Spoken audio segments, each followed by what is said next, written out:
religious obligations. My life and even my death, everything is for Allah. Of course, in reality, we have nothing. We will continue to say, my wife, my child, my cars, my house. But the day you fall down like this, you know that nothing belongs to you. Everything belongs to Allah. So why don't you give it to Him willingly by making your entire life service to Allah subhanahu wa ta'ala. Wa iyyaka nasta'in. And this is the direct outcome of ibadah. When you submit your entire life to Allah, it means you will not depend on anything in life except Allah.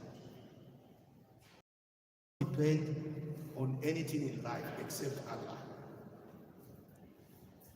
You see, one of the characteristics of the mutawakkilun, those who entrust their affairs into the hands of Allah, is that they feel ashamed to ask human beings for anything.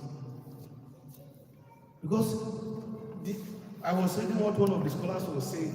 He said it is like you are reporting Allah to a human being.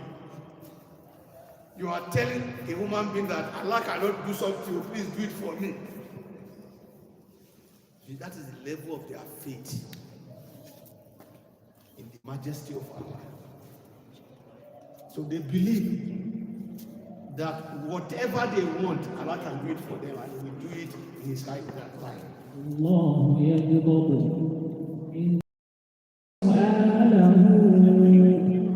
وبني آدم حين يسأل يغضب. In fact, it is a crime not to always turn to Allah, not to always ask Allah for assistance. It's a crime in Islam.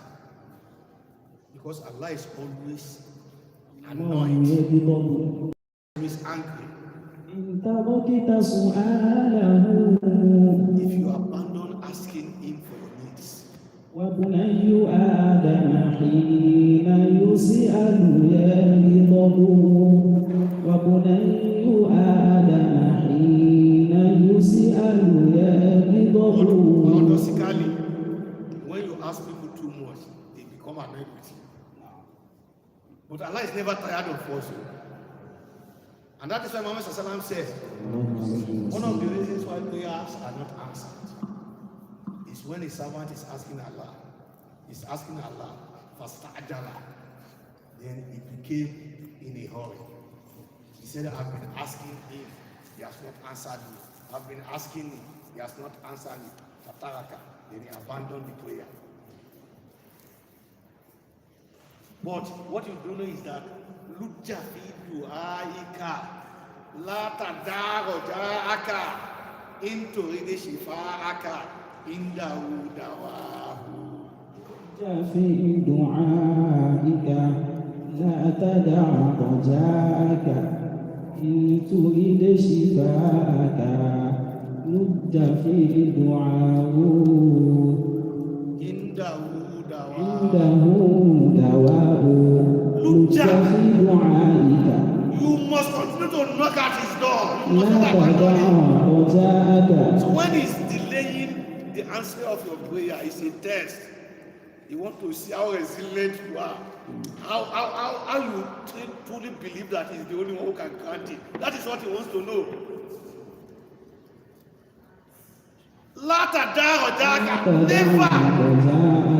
Never for a second have a misgiving or doubt about him that is going to answer you. Don't ever in your life.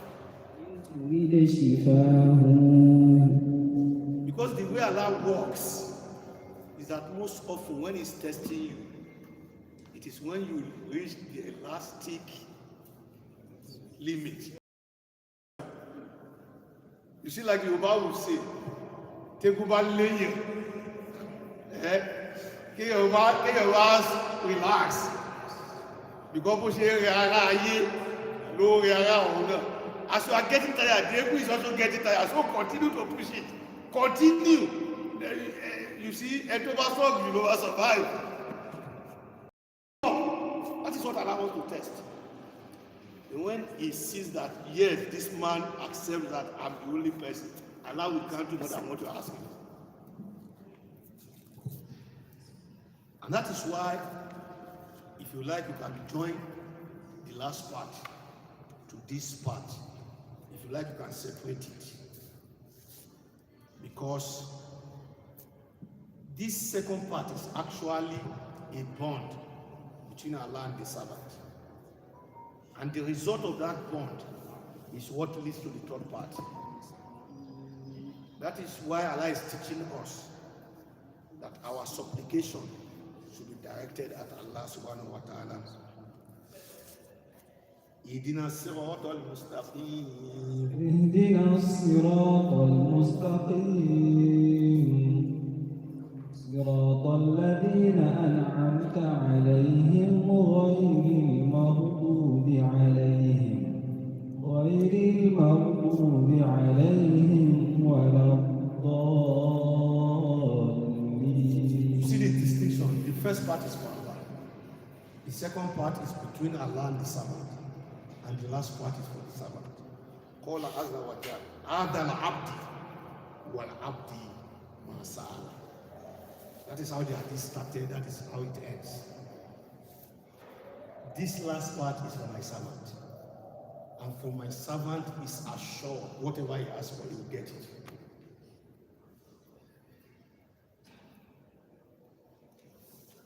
Do you understand? You don't understand. Allah is giving us an assurance.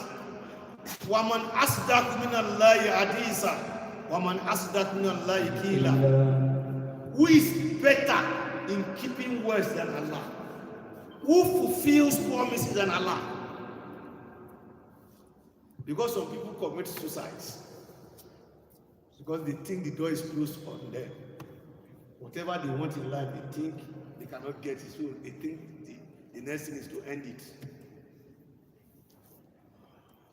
What you are telling Allah is that Allah has no power to grant what you want. So Allah is telling us, for you is whatever you ask for. You will get it. But just remain steadfast with Allah. Allah now teaches us how to make this prayer. Because supplication has a format. It has a method. And one of the reasons why people may be praying and the prayer may not be answered is because you are not following the format. You are not following the method. So Allah says, اهدنا الصراط المستقيم. اهدنا الصراط المستقيم صراط الذين أنعمت عليهم غير المغضوب عليهم ولا الضالين.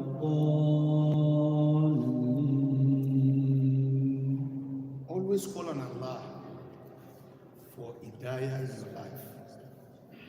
You see, the most important thing we need in life is hidayah. That is the most important thing we need. We need guidance in whatever we want to do.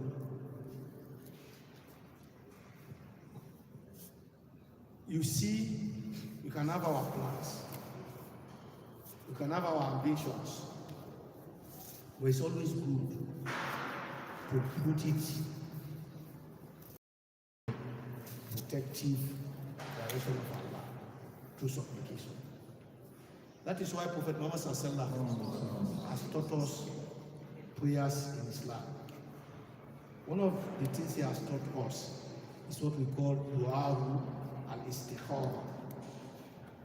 Look at the name, the supplication of asking for goodness, of seeking for goodness, of getting something special from Allah subhanahu wa ta'ala. And what is that prayer all about?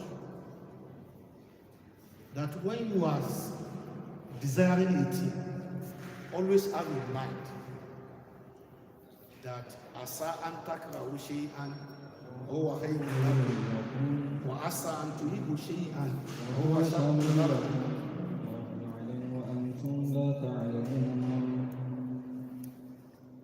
Perchance you may want something but it will not be the best for you.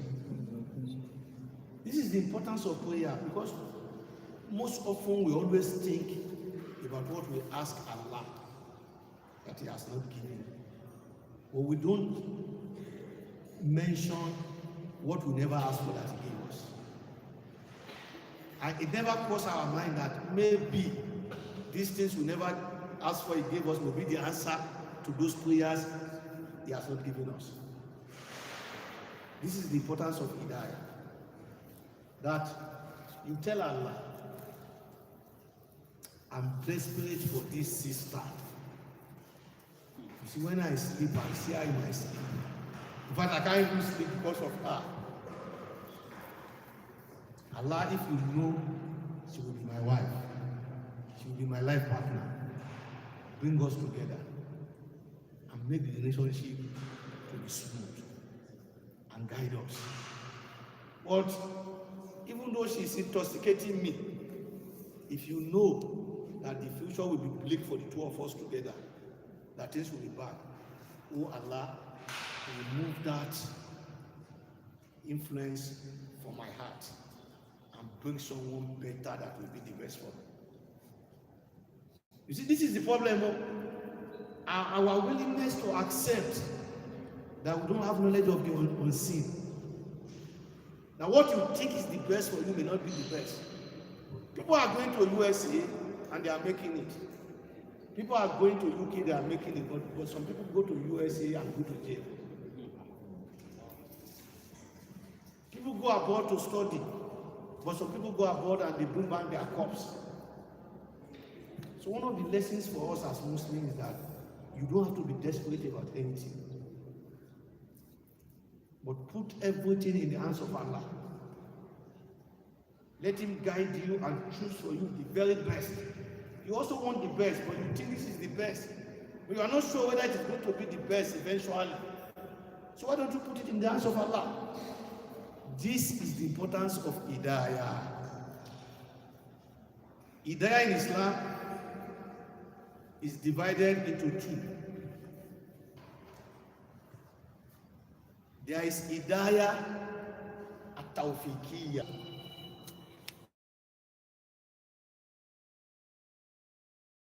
If you don't understand mathematics 204, and there is a student who understands who can teach you, you say you are waiting for Allah to come and teach you. That's what I'm saying. You see, there are some guidance that come from Allah. That is what we call Hidayah Tawfiqiyya. But there are some guidance that can come from human beings. So you have to separate the two. So when it comes to knowledge of the unseen, of the unknown, Islam was alimul ghaibi wa shahada. It is only Allah that knows what is hidden and what is manifest. La yuzi'u ala ghaibihi ahada. You see, I tell people, unless you disbelieve in the Quran, because some people will tell you, hey, how far you are not saying that? There is one Baba. You see, once you enter that hut, it's a small hut like this. The Baba will tell you everything that has happened before you came there. Wọ́n gbà tí mo wá fẹ́ tán mú báyìí ní fún bakú sínú wàá rẹ̀ nìyẹn. Council jàre. Ẹ̀ka sọ̀rọ̀ live stream ní ilẹ̀ gbangba.